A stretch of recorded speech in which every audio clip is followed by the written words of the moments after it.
ყოველდღიური საჭიროების მქონე ნივთები, მოძველებული რადიო, წყობრიდან გამოსული ტელევიზორი, გაზის გამათბობელი და ორი საწოლი. ეს ის ნივთებია, რომელიც მარტოხელა რიფსიმე მარგარიანს გააჩნია. იგი ახალციხეში გამრეკელის ქუჩაზე ორ ოთახიან ამორტიზებულ სახლში ცხოვრობს. მის შემოსავლის წყაროს მხოლოდ ყოველდღიური პენსია წარმოადგენს. 74 წლის ქალბატონს სოციალურად დაუცველი სტატუსი ტელეკომპანია მეცხრეხის მიერ მომზადებული სიუჟეტის შემდეგ მიენჯა. გუთვნილი დახმარების მიღებას იგი 4 წლის განმავლობაში ცდილობდა, თუმცა მას სოციალური აგენტები მაღალ ქულას ანიჭებდნენ. რიფსიმე მარგარიანის თქმით, მიზეზი გარემონტებული სახელი იყო. იგი ამბობს, რომ სოციალურად დაუცველთა სტატუსის განსაზღვრის წესი უნდა შეიცვალოს.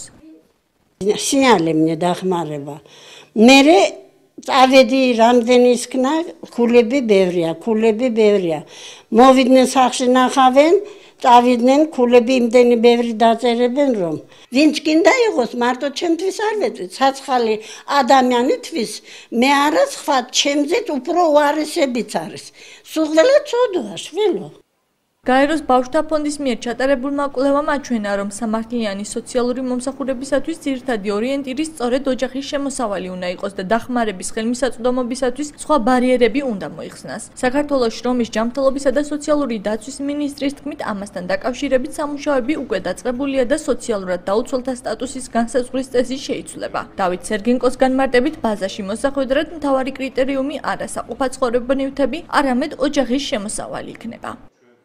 თავისთავად მეთოდოლოგიაში შესაძლებელი არის, ეს არის ესეთი კომპიუტერული პროგრამა, სადაც თითოეულ სამეურნეო ფაქტორს ოჯახისთვის ენიჭება თავისი კოეფიციენტი.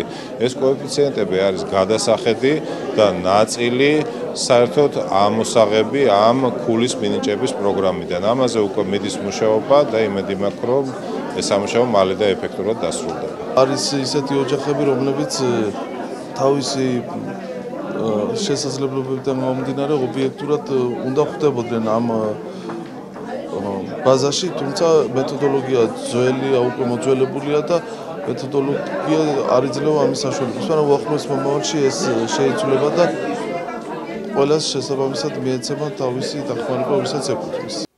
სამინისტროს ინფორმაციით, დღეისათვის სოციალურ დახმარებას საქართველოს მასშტაბით 450,000 ადამიანი იღებს, რაც მოსახლეობის თითქმის 12%-ია. სოციალური მომსახურების სააგენტოს ახალციხის განყოფილების უფროსის თქმით, აღნიშნულ დახმარებას იღებენ პიროვნებები, რომელთაც სარეიტინგო ქულა 57,000-ის ქვემოთ აქვთ მინიჭებული. დავით გოგალაძის თქმით, ამ დროისათვის მუნიციპალიტეტში ასეთი 1100 ოჯახია. 1670 ოჯახს კი 70,000-ზე ნაკლები ქულა აქვს მინიჭებული და შესაბამისად ისინი დახმარებას ვერ იღებენ. მისივე თქმით, აღნიშნული მონაცემები ყოველდღიურად იცვლება.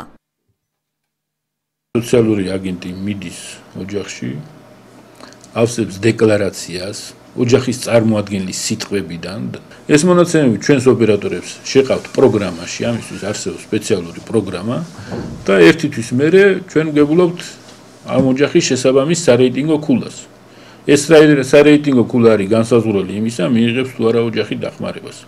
თუ სარეიტინგო ქულა 47,000-ზე ნაკლებია, ოჯახი ღებულობს დახმარებას. თუ მეტია, თუნდაც 10 ქულით, ოჯახი ვეღარ ღებულობს დახმარებას. საქართველოს შრომის ჯანმრთელობისა და სოციალური დაცვის სამინისტროში აცხადებენ, რომ 2013 წლის 1 ივნისიდან სიღარიბის ზღვარს ქვემოთ მყოფთა სოციალური დახმარების რაოდენობა გაიზარდა. ოჯახის პირველი წევრი 30 ლარის ნაცვლად 60 ლარს იღებს, ხოლო ოჯახის ყოველ მომდევნო წევრზე 24-ის ნაცვლად 48 ლარი გაიცემა.